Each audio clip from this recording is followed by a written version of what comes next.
본문 말씀을 통해서 적극적 구원이란 제목으로 하나님의 말씀을 증거하겠습니다. 말에 온도가 있다, 그렇게 이야기합니다. 말과 행동에 온도가 있어서 그 사람이 어떤 의중으로 또 어떤 목적을 행하는가가 느껴지고 알게 된다라고 하는 것인데요. 이러한 온도,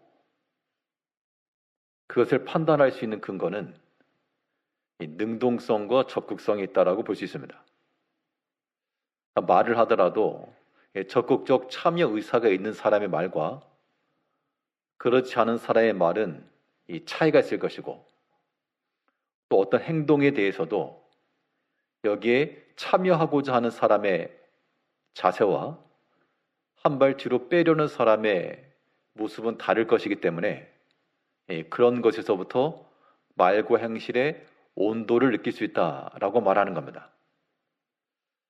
그럼 구원에 있어서의 온도는 어떠한가? 우리의 구원의 일, 우리의 믿음의 일에 있어서 온도는 어떠한가?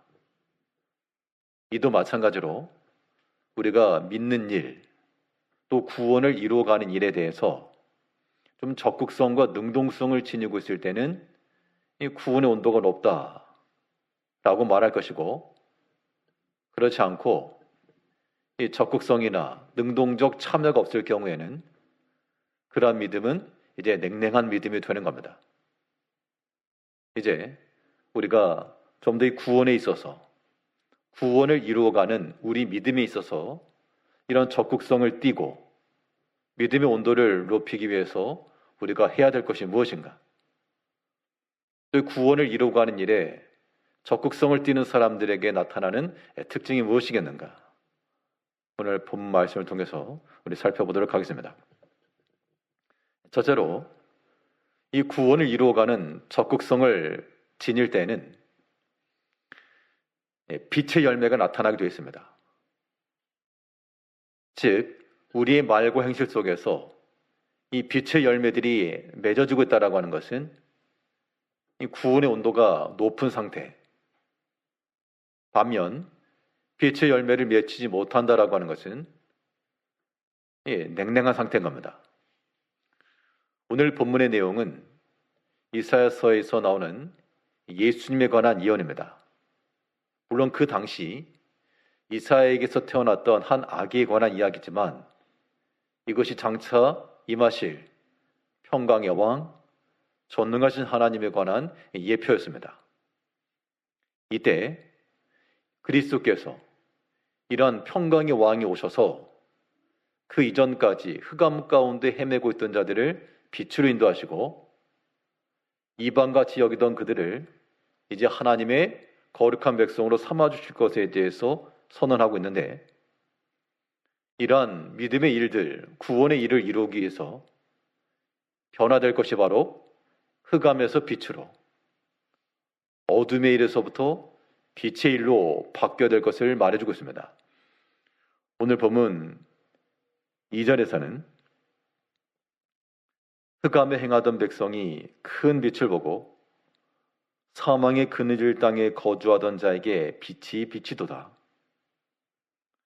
이것은 하나님의 백성들에게, 또 이방과도 같이 여겨졌던 그러한 땅에 하나님의 구원의 빛이 비춰서 그들에게 생명과 그들을 인도해 주실 것을 보여주고 있는데요. 우리 이제 구원받은 사람들로서 그 전과 후가 어떤 차이가 있느냐, 그 얘기입니다. 흑암이 있을 때와 빛이 있을 때, 우리가 이제 이 믿음에 있어서의 능동성, 적극성을 띈다는 것, 이런 빛의 열매들을 이제 맺혀 나가야 되겠는데요. 그러기 위해서는 우선적으로 이루어져야 될 것이 바로 어둠의 일을 버리는 겁니다. 2절 다시 보면 흑암에 행하던 백성이 큰 빛을 보고 흑암 가운데 행하였다. 그런데 이제 큰 빛을 보았으므로 이제 그 흑암과 어둠에서부터 벗어난 것을 보여주고 있습니다. 우리가 이 믿음의 일을 이루어감에 있어서 빛 가운데 행하는가 혹은 흑암 중에 행하는가 라고 하는 것을 우리는 항상 살펴야 됩니다. 모든 빛의 열매는 이러한 밝은 것과 혹은 드러나는 것과 진실함이 있습니다.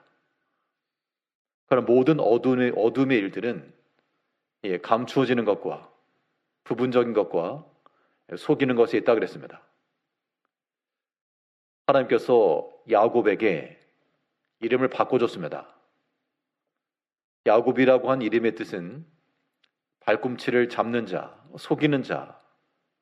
그런데 이젠 더 이상 야곱이라 하지 않고 이스라엘이라 부를 것이라. 이것은 단순히 야곱의 계명에 그치는 것이 아니고 믿음으로 살아간 우리 신앙인들에게 있어서의 변화되어야 될 모습을 보여주는 겁니다. 더 이상 야곱으로 살지 말고 흑암의 백성으로 살지 말고 어둠의 행실을 그대로 유지하지 말고 이제는 이스라엘이라고 한 이름으로 하나님과 더불어 하나님과 겨루어 살아가는 그런 삶의 방식으로 변화되어야 될 것을 보여주고 있는 겁니다. 그러면 어둠의 일 나에게 어떤 것이 있는가? 이건 이제 본인 스스로가 체크하시는 겁니다. 다른 사람 대신해 줄 수 없는 일들이 분명 있죠.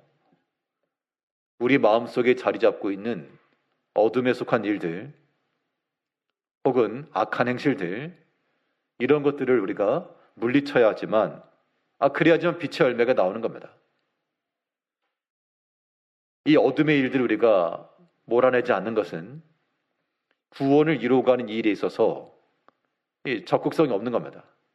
의지가 없다는 것과도 동일하기 때문에 우리가 이러한 것에 경고를 받아야 되겠습니다. 우리 스스로에게, 우리 자신에게 주어진 또 우리 다른 사람이 알지 못하는 그런 어둠의 일들, 그런 것들이 우리 가운데 발견되는 즉시 이것을 회개하고 돌이켜야 됩니다. 그러면 이 어둠의 일들이 우리 가운데 있을 때 어떻게 될까? 발견되었으면 어둠에 속한 일들, 불신앙에 속한 일들이 우리 마음에 생겨나고 우리의 입술에서 우리의 손과 발에서 모든 행실에서 이런 어둠의 일이 생겨나게 되면 그때 어떻게 하실 건가 그 얘기입니다. 성도님께서 어떻게 하십니까? 여러 가지 어둠의 일들이 나타났을 때 그 어둠의 일들에 대한 대처, 그냥 단순히 하면 안 된다 그렇게 아는 것 이상으로 우리에게서 좀 구체적인 행실이 있어야 되는데요. 이 어둠 일에 대한 성경적 답변이 이겁니다. 어둠에 속한 이 악한 행실들이 우리 가운데서 마음으로나 행실로 드러나고자 할 때 그때 우리가 어떻게 해야 되는가 하면 책망하라 그래. 책망하라. 그 악하고 어두운 일에 참여하지 말고 도리어 너희는 책망하는 자가 되라. 어둠에 속한 일들을 책망하라 그랬습니다. 우리 성경 한 구절 찾아보시면 우리 에베소서 5장을 보겠습니다. 신약성경 에베소서 5장 신약성경 311쪽 314쪽 에베소서 5장 11절입니다. 어둠에 속한 일들이 우리 가운데 있을 때 어떻게 대응할 것인가에 대하여 교훈하고 있는 바인데요. 한번 같이 읽어보겠습니다. 에베소 5장 11절에 너희는 열매 없는 어둠의 일에 참여하지 말고 도리어 책망하라. 어둠의 일이라고 하는 것이 우리의 마음으로나 생각으로나 들어올 때가 있고 또 행실로도 나타날 때가 있는데 그냥 멀뚱히 보고 있으면 안 된다는 겁니다. 그걸 책망하라. 책망. 누구를 책망할 것이냐? 옆에 사람 책망하라는 게 아니고 자기 자신을 책망하는 겁니다. 내가 하나님을 믿는 백성으로서 믿음을 가진 자로서 또 주의 일 가운데 쓰임받는다라고 말하면서 이러한 악한 마음과 생각이 과연 합당하냐? 다른 사람을 책망할 수 없으므로 자기 자신에 대해서 만일 어둠의 일들이 있다 그러면 그것에 참여하지 않도록 호된 꾸지람과 책망을 통하여 이 어둠에서부터 벗어나야 됩니다. 그래야 우리가 빛의 열매를 맺어갈 수가 있고 이것이 우리 구원에 있어서의 온도를 높여주는 겁니다. 전에는 흑암이 있었으나 이제는 더 이상 흑암 가운데 있지 아니하며, 전에는 어둠이었으나 이제 더 이상 어둠 가운데 있지 아니하며, 도리어 그런 어둠의 일을 버리고 책망하여 물리쳐내야 됩니다. 이 빛의 열매를 맺힌다라고 하는 것, 그러면 어둠의 일을 버렸으니 이제 후속적으로 이 빛의 열매를 우리가 맺혀야 될 것인데, 이 빛의 열매라고 하는 것이 우리에게서 어떻게 실현될 것인가 하면, 우리 무엇보다도 우리의 신앙 양심을 잘 지켜야 되겠습니다. 자, 성경을 보게 되면 우리의 양심이라고 하는 것과 동의어로 쓰일 만한 것이 하나 있는데요. 양심이라고 하는 것과 동의어로 쓸 만한 개념, 그것이 무엇인가 하면 믿음이라. 믿음. 바울은 말하기를 양심을 버린 자들마다 믿음에 관하여는 파산하였다. 그러니까 양심을 버리면 믿음도 버린 것이고, 양심을 제대로 쓰면 믿음도 제대로 쓰는 것이다. 그 얘기를 지금 하고 있는 겁니다. 성경적 증거라고 하는 것은 너희는 항상 선하고 착한 양심을 가져라, 그런 말을 해주고 있죠. 그러니까 빛의 열매를 맺힌다는 것도 이런 겁니다. 우리가 어떤 쫓아다니면서 하나하나 이거 해라 저거 해라 그렇게 말할 수가 없고, 우리는 말 그대로 변화된 몸, 변화된 마음, 자동적으로 우리의 모든 말과 행실에 있어서 이 빛의 열매들을 맺혀 나가야지, 그렇지 않고 쫓아다니면서 하나하나 말할 수가 없죠.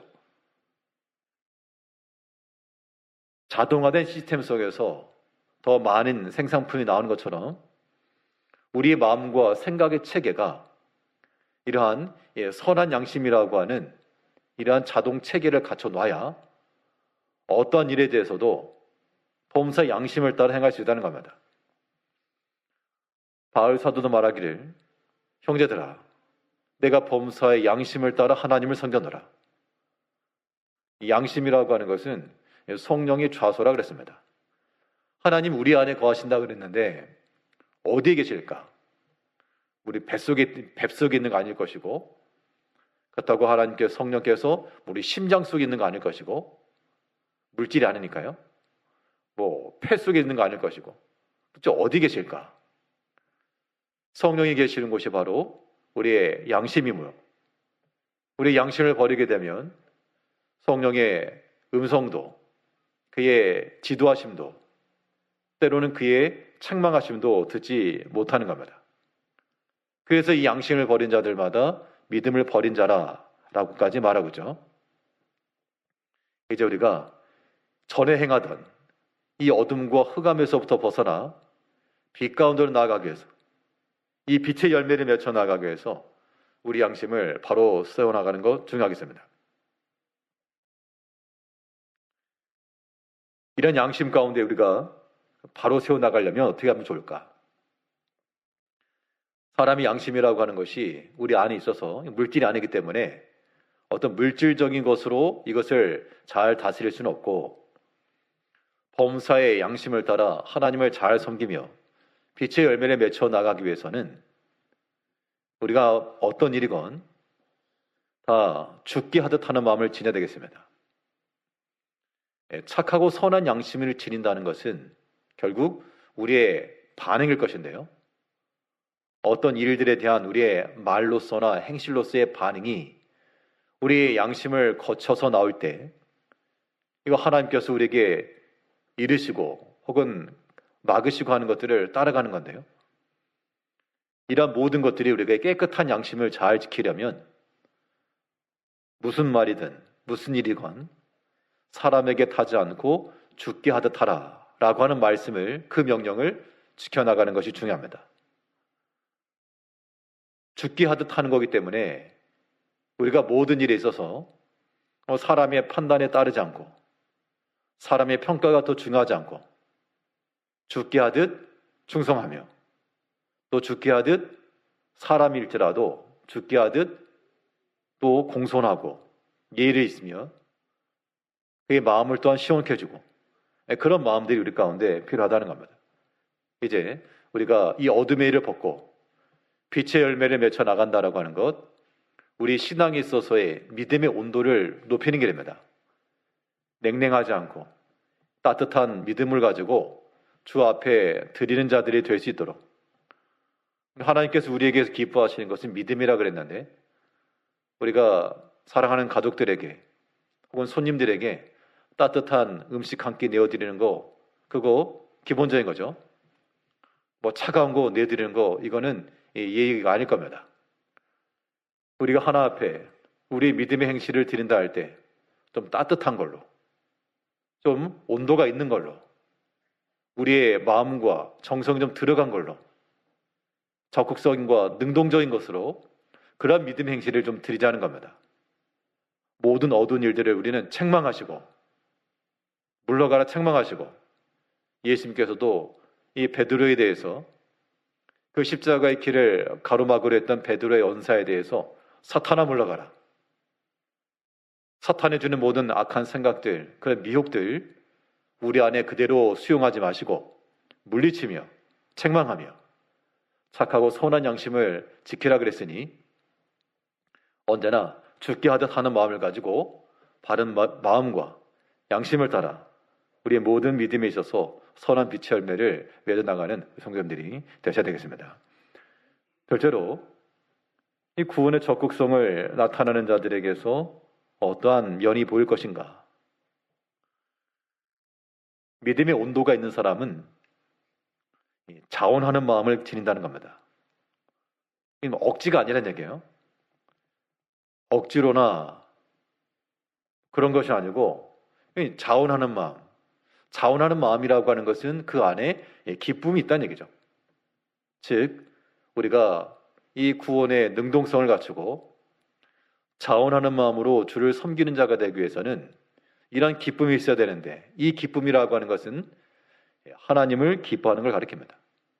하나님을 사랑하는 거죠. 이것이 우리 마음 가운데 충만할 때 주를 향한 자원하는 마음, 주를 향한 능동적 믿음, 따뜻한 믿음 행실들이 가능하다는 겁니다. 오늘 본문 3절에서는 주께서 이 나라를 창성하게 하시며 그 즐거움을 더하게 하셨으므로 추수하는 즐거움과 탈취물을 나눌 때의 즐거움 같이 그들이 주 앞에서 즐거워하오니, 이거 이제 흑암 가운데서 나온 백성들, 구원함이 이른 백성들의 모습인 겁니다. 그들이 주 앞에서 즐거워하오니, 그 즐거움이 많아서 추수할 때의 즐거움, 탈취물이라고 하는 것은 전쟁에서 승리한 후 그건 전리품들이죠. 그걸 거저 얻었으니 얼마나 좋겠습니까? 아, 이걸 얻었다. 그 즐거움이 있다라고 하는 것인데, 흑암 가운데 어둠의 일을 이룰 때는 이런 즐거움이 없었으나 어둠의 일을 벗어버리고 빛 가운데로 주께서 기뻐하시는 믿음의 일들을 이루다 보니 그 주인의 즐거움, 주의 즐거움 가운데 참여할 수 있게 되었다라고 하는 겁니다. 그러므로 우리 삶 가운데서 이러한 자원하는 심령과 주를 위한 식어지지 않는 마음을 가지려면 항상 주를 기뻐하고 하나님을 사랑하는 마음을 우리가 지녀야 되겠습니다. 우리가 믿음 안에서 이 일을 이룰 때요, 우리가 마음이 뜨겁고 열정이 있고 그거 참 좋은데, 근데 그런 것이 계속 유지되기는 어렵습니다. 우리가 아무리 마음이 열망과 열정을 가지고 있어도 여러 가지 일 때문에 좀 식어질 때도 있고요. 음식이라고 하는 것도 따뜻하게 해놨어도 시간 지나면 점점 차가워지죠. 그럼 어떻게 될까? 식어지면 다시 데펴주면 됩니다. 우리 마음도 마찬가지로, 우리의 마음도 주를 기뻐하고 주 앞에서 즐거워하는 이런 면면들이 조금 약해지고 좀 줄어들고 식어졌다 그러면 다시 데우면 되는 거예요. 다시금 우리가 주 앞에서, 그래서 우리 마음이 항상 그리스도의 마음으로, 주의 마음으로 충만하기까지 이건 그렇게 어려운 건 아닙니다. 우리가 어린 아이들도 충분히 할 수 있는 건데요. 캄캄한 밤에 방에 들어가서 밝음으로 바꾸려면 어떻게 될까? 거기서 뭐 기도하고 뭐 그거 아닙니다. 그냥 손이 닿는 곳에 스위치가 있어서 그것만 누르면 바로 빛이 들어오죠. 우리가 마음속으로 우리 마음이 주로 인하여 즐거워하고 그리스도의 평강으로 변화되는 것도 마찬가지입니다.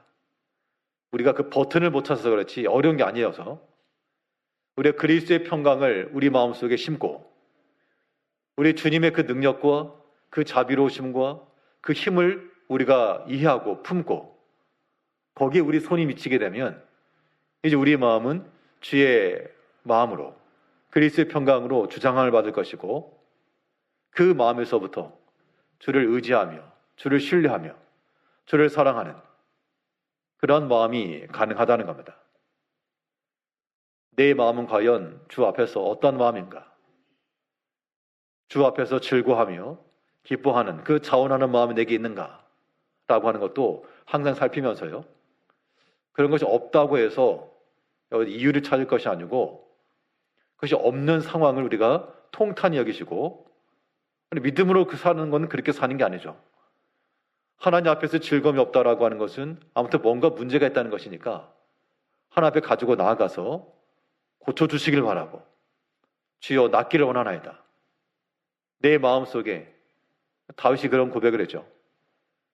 구원의 기쁨과 즐거움을 회복시켜 주시고 하나님 믿는 믿음의 즐거움, 말씀 듣는 것의 즐거움, 주를 위해 쓰임받고 봉사하는 그 즐거움 그걸 상실해버렸다 그러면 이건 위험한 겁니다.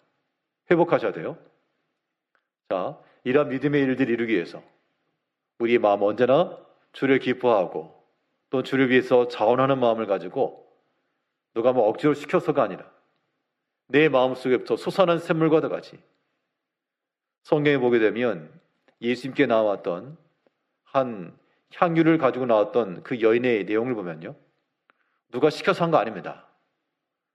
누가 시켜서 한 거 아니고 예수님께서 눈짓 주신 것도 아니고 그의 마음이 자원하는 마음을 가지고 그 마음은 주를 사랑하는 마음이 나온 거죠. 그 마음을 가지고 주를 드렸을 때, 주께 드렸을 때 이것이 주의 일에 크게 쓰임 받은 겁니다. 우리 마음속에도 언제나 주 앞에서 자원하고 기뻐하는 마음을 가지고 나가야 되겠습니다.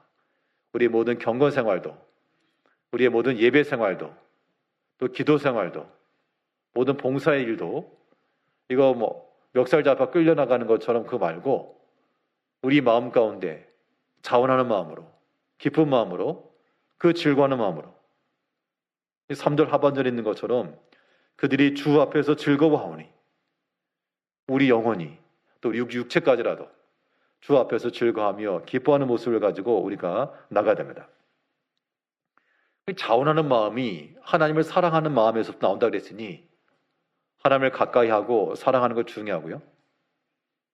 또 우리가 자원하여 행할 수 있다라고 하는 것은 여기는 더 근본적인 하나의 동인이 작동할 수 있는데요. 그것은 바로 은혜의 보답을 이루는 겁니다. 우리가 누군가에게 은총을 받고 선대를 받고 그것을 무엇인가 갚고자 할 때는 누가 억지로 시켜서가 아니라 내 마음이 자동으로 바라요. 그들에게 좋은 것을 베풀고자 하는 마음을 지니게 되어 있습니다. 원수에게 행하는 것이 아니고 은혜를 베풀어 준 사람에게 하는 거죠. 우리가 하나님께로부터 은혜를 받고 기억들을 하셔야 되는데 우리가 이제 망각이 너무 심해가지고 하나님께서 우리에게 베풀으신 그 은총이 심히 큼을 잊지 않고 그것을 기억하며 살아가야 마땅한데 우리 마땅히 기억해야 될 것은 기억하지 못하고 마땅히 잊어야 될 것들을 항상 마음속에 두고 있으니 이게 잘못된 겁니다.